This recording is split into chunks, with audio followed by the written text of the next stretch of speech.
En nageant dans la Grande Bleue, vous les croiserez certainement sans vous en rendre compte. Voici les salpes. Ces organismes marins gélatineux font penser à des méduses. Mais heureusement, ils ne piquent pas. Ils forment parfois une longue chaîne d'individus identiques de plusieurs mètres de long. On les trouve au printemps ou à l'automne, dans une eau tempérée.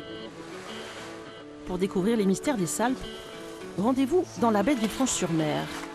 Ces deux chercheurs partent prélever ces micro-organismes directement dans la Méditerranée. Mais la pêche est incertaine car ce mois de mai est particulièrement chaud. On va mettre le filet à l'eau, on va le tirer derrière le bateau pendant 5-10 minutes, je dirais. Et il va rester en surface. Car ces organismes suivent les courants marins et sont attirés par la lumière. Noémie récupère le collecteur.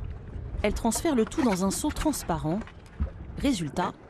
Ouais, il y a du zooplancton, mais par contre, on n'a pas de salpes. Ici, dans la Méditerranée, quand l'eau se réchauffe, il se met en place un phénomène qu'on appelle la stratification, c'est-à-dire que la couche supérieure devient chaude, alors que la couche inférieure reste froide. Et ça empêche les nutriments de remonter, ça empêche le développement des microalgues, du phytoplancton. Or, les salpes mangent le phytoplancton. Donc quand l'eau se réchauffe, au final, on voit plutôt une baisse de la population de salpes parce que leur nourriture est moins abondante. Retour au port, direction le laboratoire de biologie marine.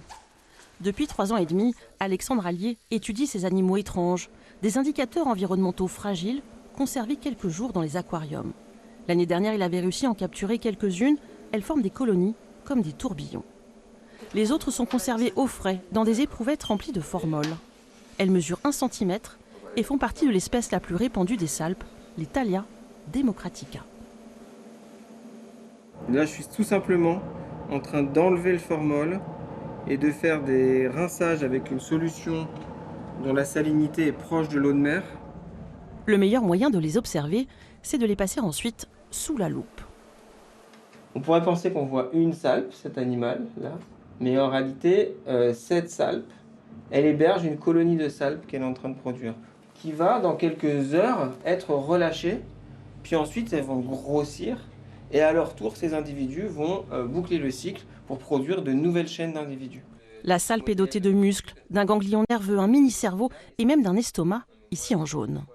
Ces salpes sont des invertébrés qui, dans l'évolution, sont assez proches de nous, qui ont beaucoup de points communs avec nous, mais elles ont quelque chose que nous, on n'a pas, c'est la capacité de se cloner et de se reproduire par clonage.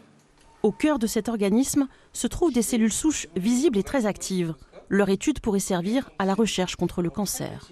C'est vraiment ici, dans cette région-là, qu'on a différentes populations de cellules souches qui sont responsables de la formation de toute la colonie. Et il y a très peu d'organismes chez lesquels on peut, avec autant de précision, localiser et visualiser des populations de cellules souches. En les observant de près, les scientifiques complètent les connaissances accumulées sur les salpes depuis l'Antiquité. Ce livre du 19e siècle en recense les différentes formes et coupes, mais les chercheurs ne comptent pas s'arrêter là.